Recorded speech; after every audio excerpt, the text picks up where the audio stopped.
Con esta presentación estamos culminando el acto oficial de apertura. Queremos agradecer a las personas que nos han acompañado en la mesa que preside el acto. Muchas gracias por su tiempo y también por sus discursos.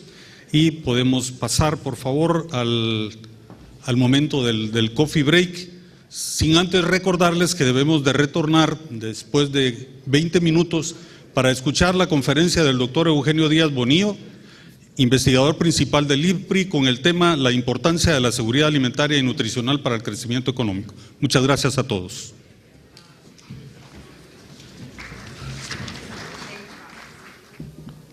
Tenemos también aquí en el podio al doctor Eugenio Díaz Bonilla para tomar el tema la importancia de la seguridad alimentaria y nutricional para el crecimiento económico.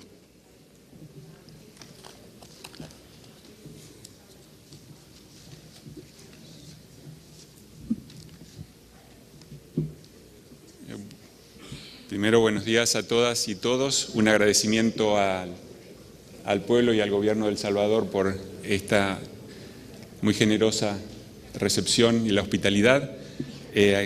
Para mí es un honor poder participar con ustedes en una serie de reflexiones sobre el tema de seguridad alimentaria y en particular compartir con los ministros y viceministros estas reflexiones. Lo que voy a presentar refleja en parte un libro que estoy terminando de publicar con el ISPRI, si Dios quiere, y a la vez buena parte de mi trabajo en la región. He trabajado en Latinoamérica, pero también en el resto del mundo con temas de macroeconomía, comercio y seguridad alimentaria y pobreza. Espero poder reflejar parte de esos desafíos. La presentación está estructurada en 4 secciones: la importancia del capital humano para la seguridad alimentaria y la nutrición para el desarrollo económico, las 2 vías de importancia, las políticas macroeconómicas y de seguridad alimentaria y nacional, después algunos escenarios futuros, potenciales shocks y qué implicaciones pueden tener para la región de Centroamérica, y después algunas conclusiones. Ustedes saben que los economistas somos un poco tecnócratas, entonces desde cuando los economistas se pusieron a pensar sobre qué es lo que genera el crecimiento, por lo menos desde el modelo de crecimiento que desarrolló un famoso premio Nobel, Robert Solow, con otra persona de apellido Swan, el famoso modelo de Solow-Swan de crecimiento económico, ellos dividieron 3 factores de crecimiento: el capital humano en cantidad y calidad, el capital físico, que puede implicar también tierra, recursos naturales, etcétera, y el tema de tecnología, productividad, la capacidad emprendedora, etcétera. Eso es una categorización que nos dice, bueno, estos son los factores de crecimiento, desde una perspectiva más, si se quiere, tecnocrática, como decía, de los economistas. Si uno lo ve desde la perspectiva más humanista, en realidad todo está centrado en el ser humano.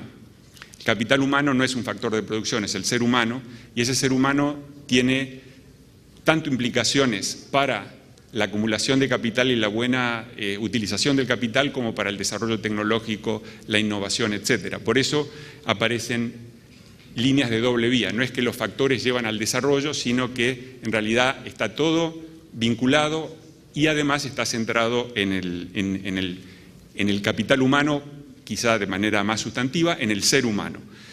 Y desde esa perspectiva, la importancia de la salud y la nutrición para tener un capital humano con capacidad de innovación, con capacidad de producción, etcétera, es central.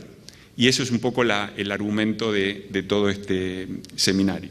La importancia de la seguridad alimentaria para el capital humano y para el crecimiento y sus vinculaciones dobles.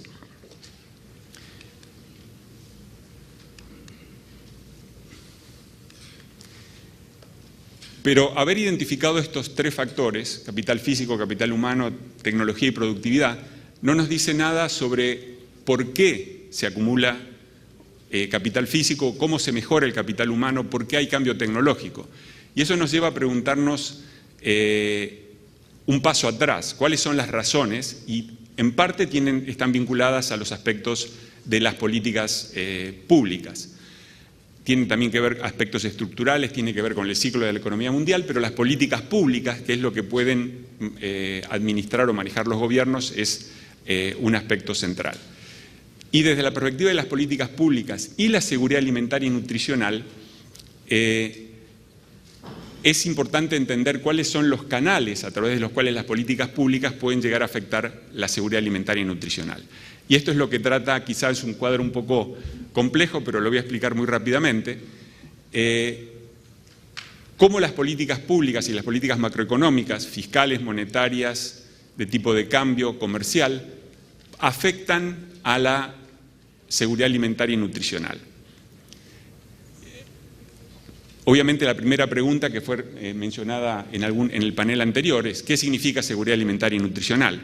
Y eso hay 4 componentes que han sido identificados desde la reunión de la Cumbre Mundial de Alimentación en el año 1996, que definió 4 componentes como explicación de la seguridad alimentaria.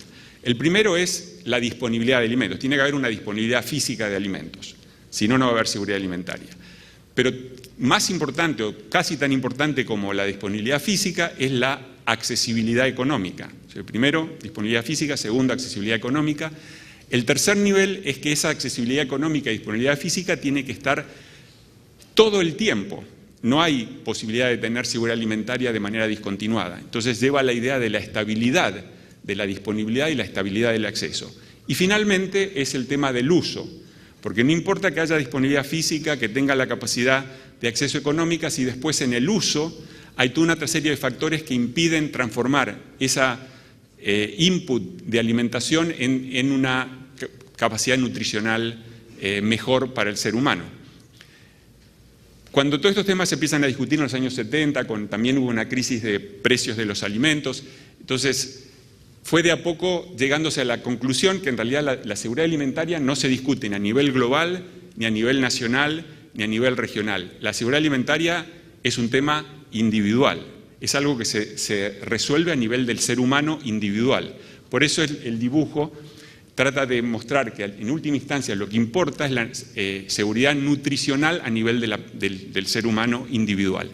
Y si uno toma eso como el punto central, después puede identificar cuáles son las políticas públicas que llegan a este nivel individual de seguridad nutricional. Si uno lo mira desde la perspectiva macro, la disponibilidad depende de 2 cosas, que son obvias, la producción nacional y el comercio internacional.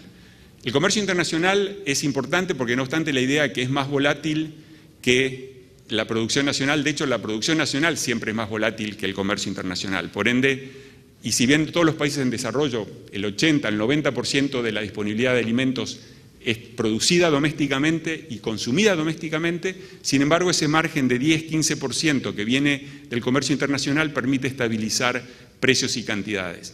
Las políticas comerciales macroeconómicas de tipo de cambio definen entonces el primer nivel, que es la disponibilidad comercial y la producción nacional. Entre las dos definen la línea verde, que es la disponibilidad física, que es uno de los componentes de la seguridad alimentaria. Tan importante como esto es las políticas macro y en general las políticas sectoriales definen cuál es el tipo de crecimiento de la economía, la pobreza, distribución del ingreso, inflación, lo cual converge al ingreso de las familias y con la disponibilidad física, el bloque verde, más los ingresos de la familia, vamos a la seguridad alimentaria, que es la capacidad económica de acceso. Pero tenemos que seguir todavía un nivel más, como decía, que es el nutricional, y eso, a su vez, estudios en muchos lugares, en diferentes lugares del mundo, han mostrado que no alcanza, como decía, ni con la disponibilidad física ni con el acceso económico, sino que hay otras variables centrales. Tiene que ver el papel de la mujer, por ejemplo, en todo el sur asiático, dado el nivel económico y la disponibilidad física, tendría que haber mucha menos malnutrición infantil, y sin embargo hay más malnutrición infantil debido al papel subordinado muchas veces y el poco poder que puede tener la mujer dentro de la familia y dentro de la sociedad, lo cual lleva a niveles menores de educación y a decisiones subóptimas dentro de la familia. También tiene que ver con la disponibilidad de agua y saneamiento, infraestructura de salud, y toda una serie de inversiones complementarias, porque uno puede tener la alimentación, pero si después hay problemas de agua no potable que llevan a diarrea, obviamente va a tener dificultades de desnutrición, no obstante que pueda haber alimentación. Entonces, el punto a señalar en esto es todos los diferentes canales a través de los cuales las políticas macro, vía comercio internacional, producción doméstica, generación de empleo, crecimiento, distribución del ingreso, pobreza, inflación, el gasto público, convergen al final en la posibilidad de una mayor seguridad nutricional. Entonces, no hay un solo canal, no hay una sola política, es un conjunto de políticas y ese conjunto de políticas cada país tiene que descubrirlo o analizarlo en función de sus propias realidades, potencialidades y restricciones. El otro punto que quiero comentar es también la centralidad de la oferta y la demanda de la producción agropecuaria. De esa perspectiva, el vicepresidente Ortiz nos hizo una presentación que cubrió buena parte de todos los puntos que yo quería hacer, con más profundidad y con más pasión de lo que a lo mejor de una perspectiva más tecnocrática las voy a hacer yo, pero tienen que ver con la agricultura como un tema central, pero que es solamente por el lado de la oferta. Por eso acá divido 4 niveles de implementación de políticas. Primero, el nivel de los agricultores.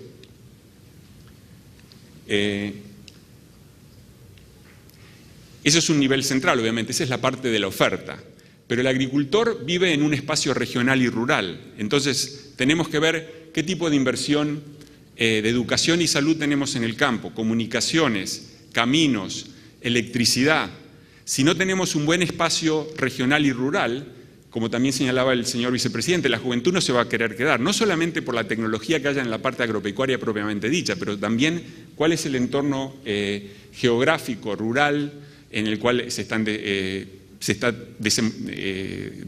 desenvuelve esa actividad agropecuaria. El otro tercer nivel son las cadenas de valor. Hay inversiones que tienen que ver con la cadena de valor y el sector público tiene mucho que hacer en términos no solamente de infraestructura, de nuevos caminos, refrigeración, pero también en cuáles son la operación adecuada de los mercados, que no haya comportamientos monopolísticos o monopolistísticos.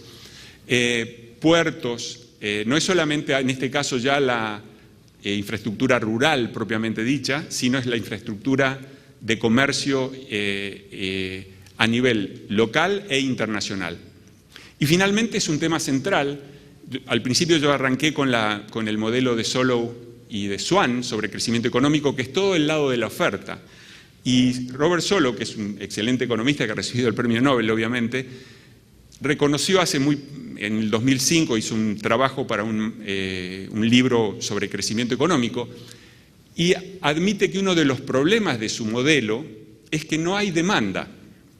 Esto es una larga discusión en la teoría económica que viene de algo que se llama la ley de Say, S-A-Y, la idea de que la oferta genera su propia demanda. Pero después viene Keynes y dice, no, es la demanda la que genera su propia oferta. Y en realidad todos sabemos que es un tema de oferta y demanda, tenemos que verlo de los dos lados.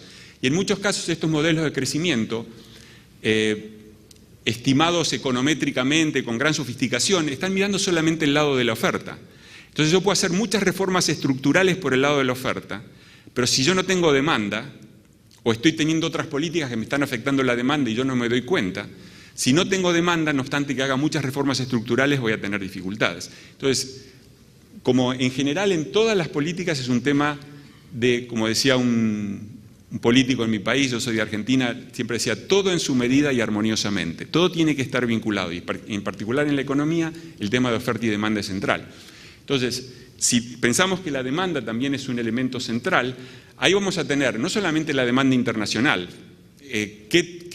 cómo es el tipo de cambio, cómo son la infraestructura para poder exportar, etcétera, etcétera, sobre lo cual voy a volver después, pero también cuál es la demanda interna. Recordemos lo que les decía antes, el 80, 70, 80, 90% de la demanda de la producción agropecuaria en los países en desarrollo viene de su propia producción. Entonces, y ahí tenemos que pensar también en los consumidores que tienen acceso económico, volviendo a la primera definición, pero también a los consumidores que tienen más dificultades de acceso económico. Y cómo podemos hacer, no solamente para que haya más crecimiento, sino también una mejor distribución del ingreso, porque sabemos también que los sectores pobres, y en ese caso estamos generando un círculo virtuoso, consumen más y al consumir más, al poder transformarse en demanda agregada efectiva para el sector agropecuario, también le están dando un impulso al sector agropecuario. Entonces, en general, todos los estudios de crecimiento económico que se han hecho a nivel de la región y fuera de la región marcan la importancia de la agricultura para el crecimiento, para la pobreza y para la seguridad alimentaria a través de toda una serie de canales que estoy mencionando ahí. Y acá quería, no los voy a repetir, se pueden ver, son bastante obvios, pero sí quiero mencionar esto.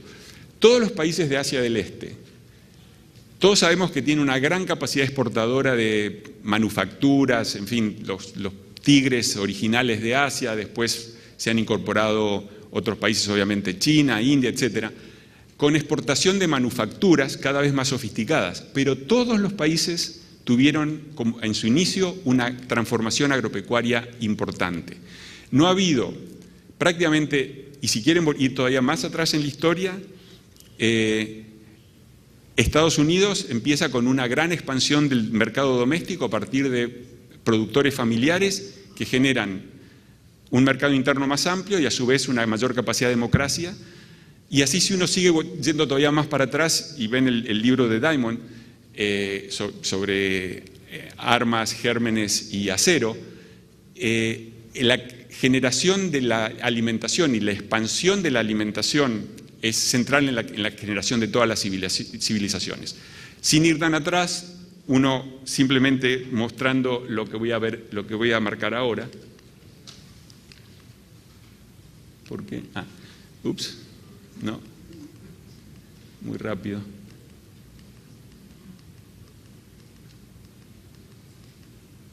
Esta es la correlación, una correlación ingenua si se quiere, entre crecimiento económico y crecimiento total y crecimiento del sector agropecuario para 4 países: El Salvador, Guatemala, Honduras y Nicaragua.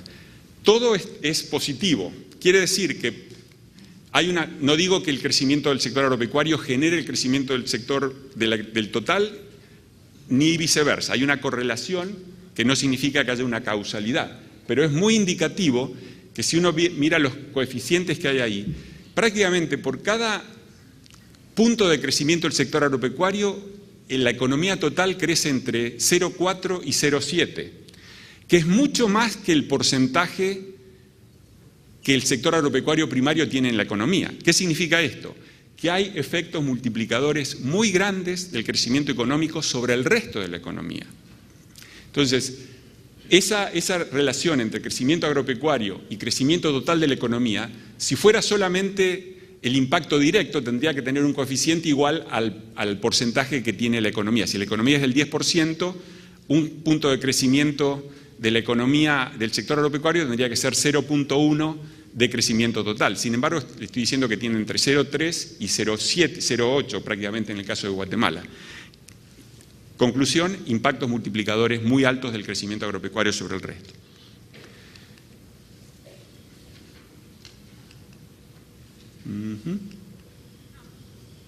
¿Por qué no se mueve?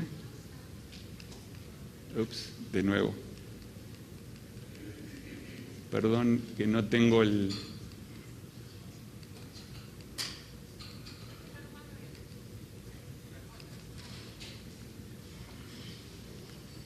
O aprieto muy duro o aprieto muy suave.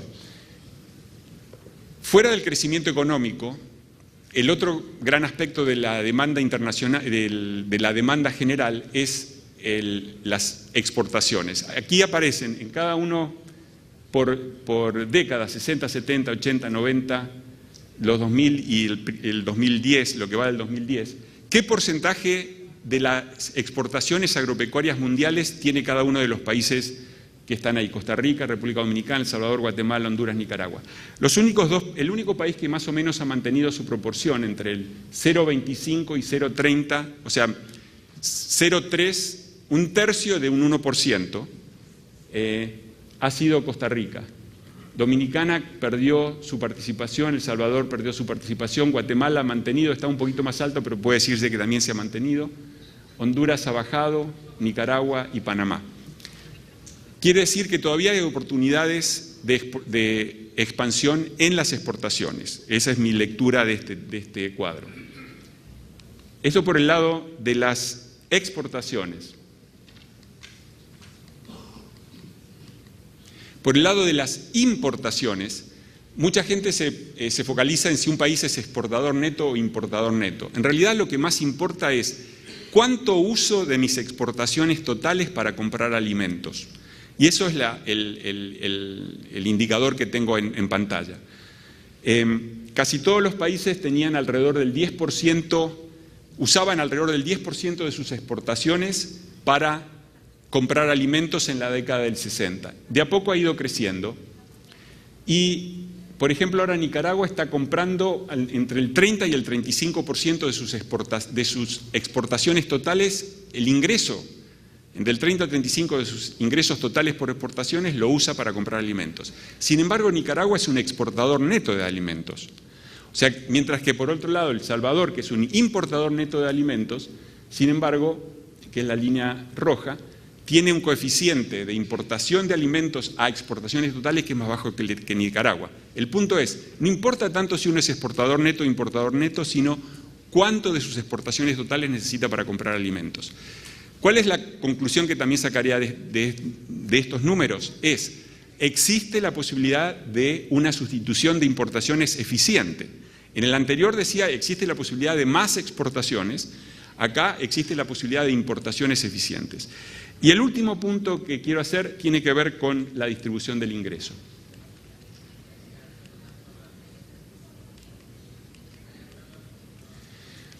Este cuadro indica qué porcentaje del ingreso total de la economía recibe el 20% más pobre. En el caso de Honduras y Guatemala es el 2.1, 2.5, 2.7 en Panamá, 3, 4 en El Salvador. Este es el promedio de los últimos 8 o 10 años. República Dominicana un poco más, Nicaragua un poco más.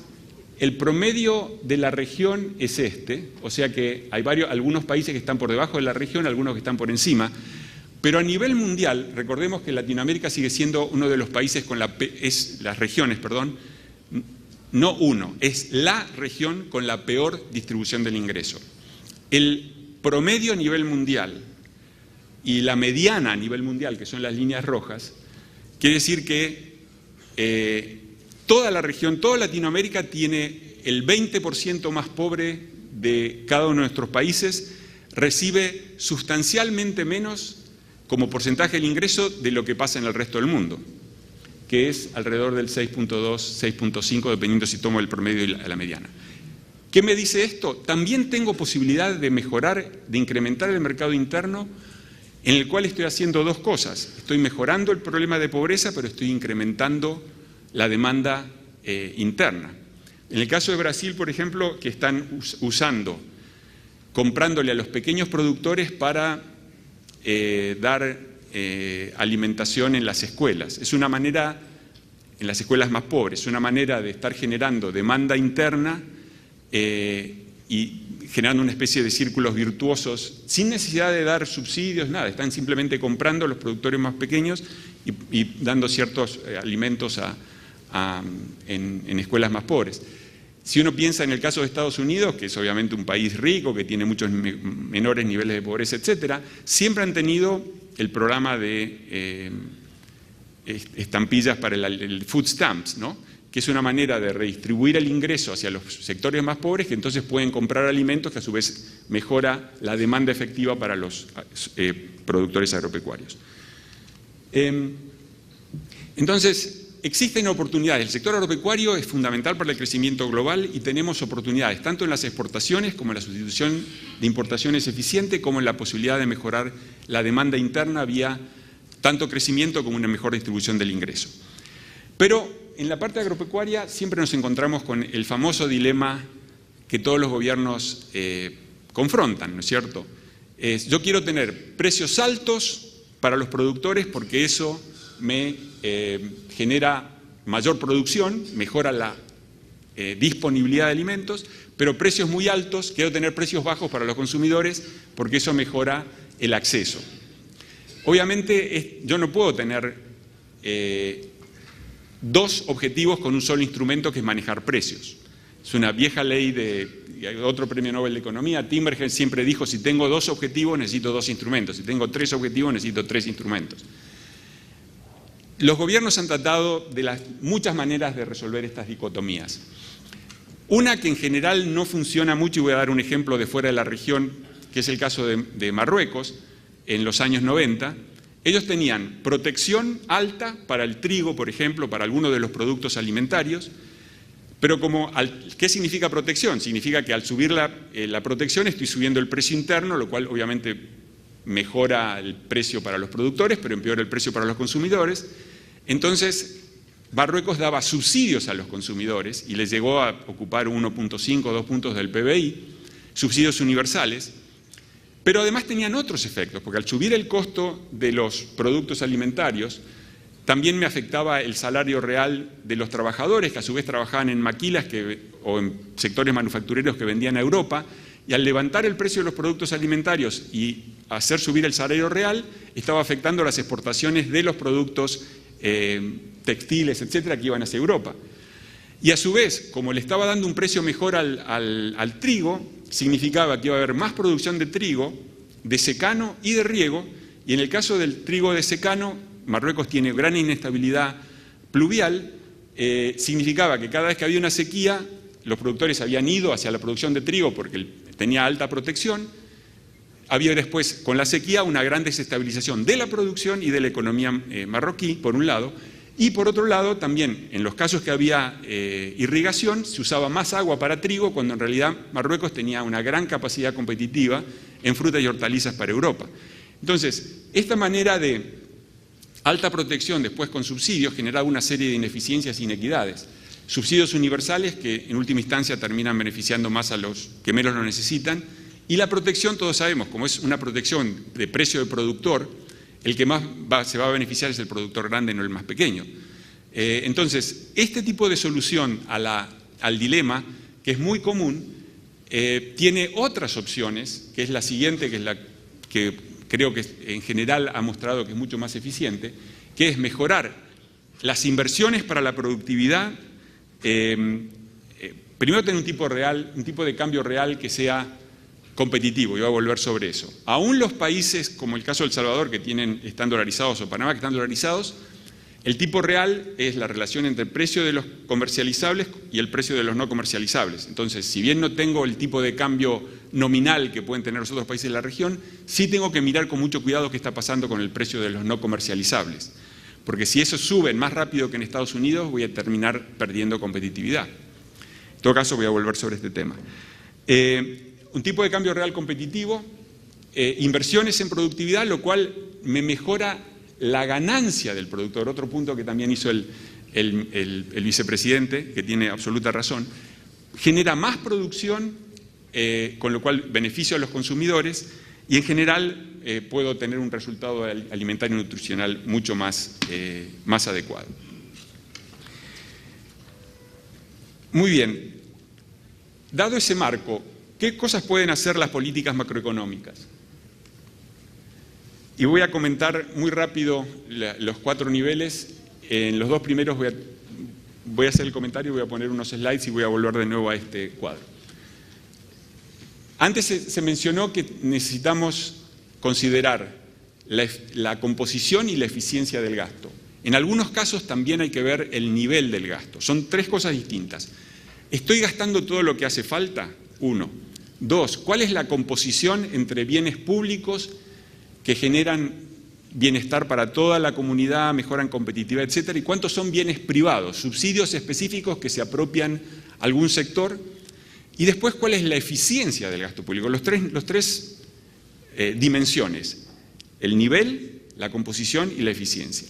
Eso por el lado del gasto, pero también hay que verlo por el lado de los ingresos. ¿Cómo estoy manejando la parte impositiva? Incluyendo, por ejemplo, que esta es una discusión que hay en algunos países. No estoy sugiriendo que eso se haga acá, ni nada, lo pongo como discusión que hay ahora, impuesto a la comida chatarra, con lo cual por un lado no tendría más ingresos y también desestimularía de alguna manera un tipo de alimentación que lleva a problemas de diabetes, cardiovasculares, etcétera, etcétera. Si uno mira el gasto público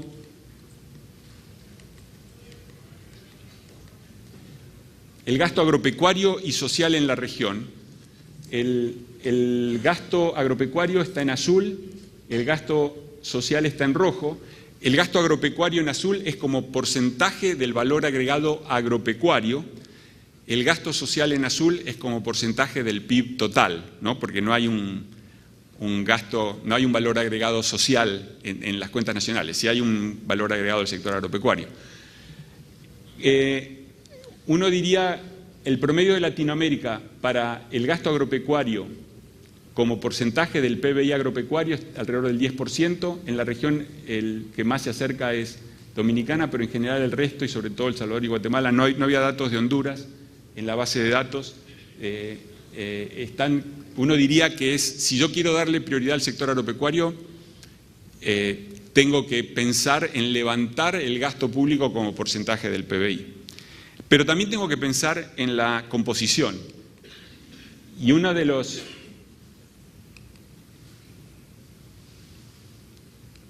Ahí está.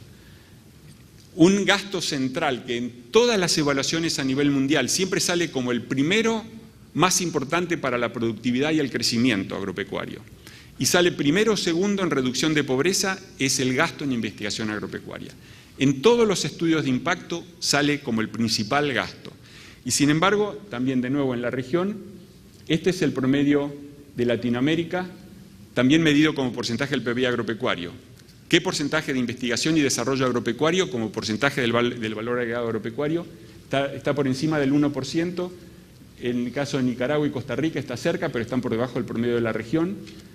Hay varios países que están significativamente por abajo, y aquí había puesto a los países de África al sur del Sahara, que tienen...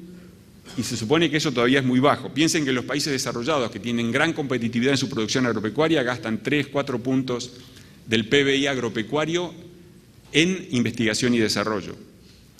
Entonces, también hay que levantar un poco el nivel del gasto, pero también cómo es la composición de ese gasto. Y finalmente, vuelvo al... Definitivamente no tengo el... Ahora vayamos al tema monetario y de tipo de cambio.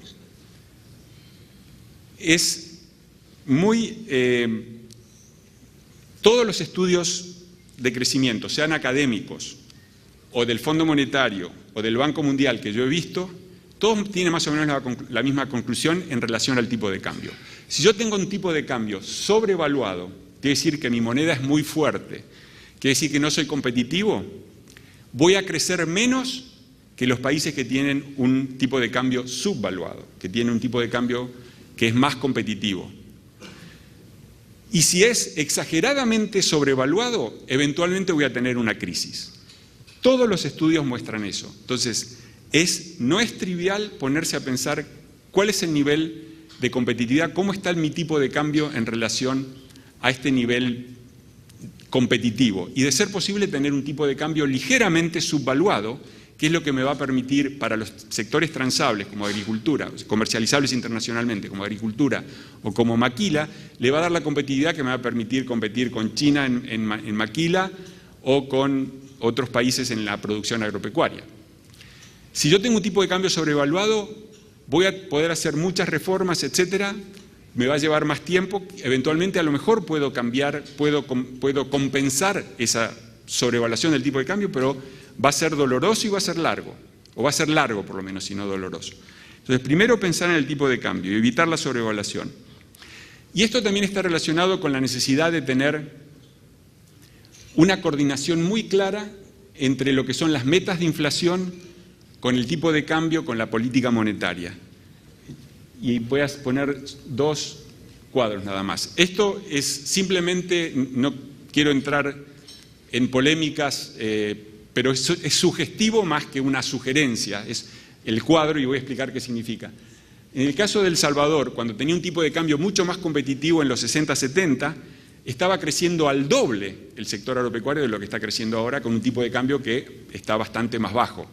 Entonces, no digo porque además El Salvador no puede cambiar o está dolarizado, con lo cual es mucho más difícil, pero sí tienen que pensar cómo manejo la inflación en los precios de los no transables y qué política fiscal tengo para asegurarme, porque no tengo política monetaria, qué política fiscal tengo para asegurarme que los precios de los no transables no se van de línea con los precios de los no transables en Estados Unidos.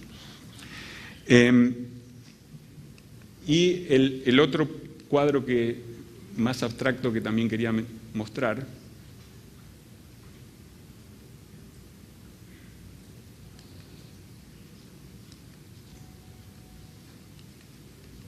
esto.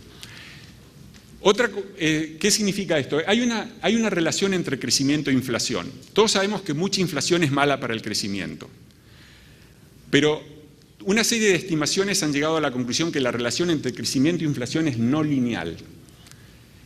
Eso significa que no es necesariamente, dependiendo de la estructura del país, tener la inflación más baja posible me va a ayudar con el crecimiento.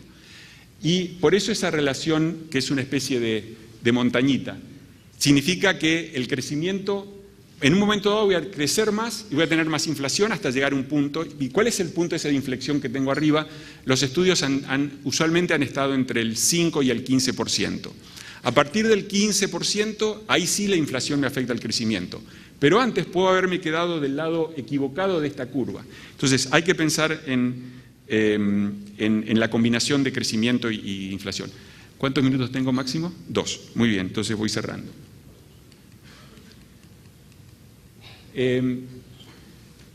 Programa financiero, el tema del crédito agropecuario, históricamente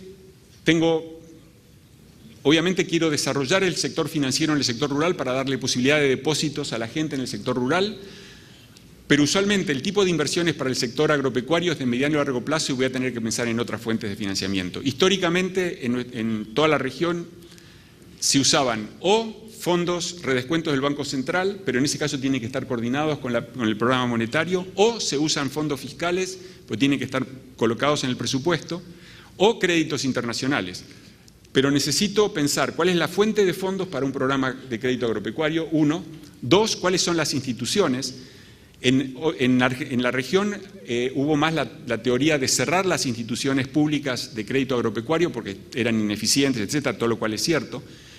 Sin embargo, también hay casos exitosos en que se han reformado esas instituciones. El caso de Indonesia pasó de un pequeño banco microcrédito para el sector rural y ahora es uno de los bancos más importantes, era público, ahora es público-privado y es uno de los bancos más importantes. O sea, la idea de reformar estas instituciones para hacerlas más eficaces. Y tercero, el tema de instrumentos. Finalmente, en el tema de comercio internacional, es importante la integración, como lo señaló Máximo previamente, y también la diversificación de mercados. La región está muy focalizada, no está aprovechando todas las oportunidades, sobre todo en Asia. Entonces, ¿cómo poder, no solamente el tema de integración regional, sino también el tema de diversificación? Y entonces, con esto cierro. Paso a las conclusiones. Y me voy a saltear el tema de los shocks.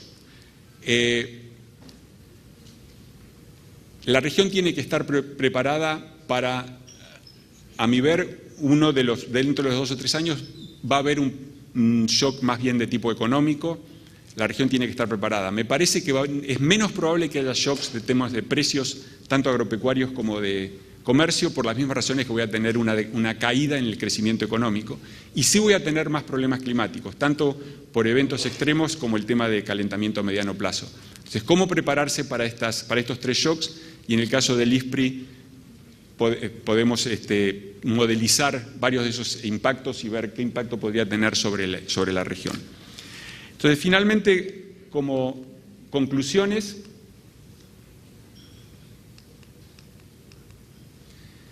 el capital humano es entonces central para el crecimiento económico, pero para lo cual necesitamos un programa integral. Ese programa integral tiene que darse en un diálogo público-privado No es un tema que solamente lo haga el gobierno, tiene que ser un diálogo generalizado. Necesito tener políticas por el lado de la oferta y por el lado de la demanda.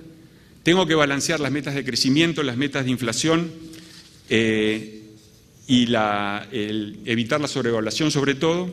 En el caso de la política fiscal tengo que reforzar las políticas de apoyo al sector agropecuario, al espacio rural y a las cadenas de valor, los 3 niveles.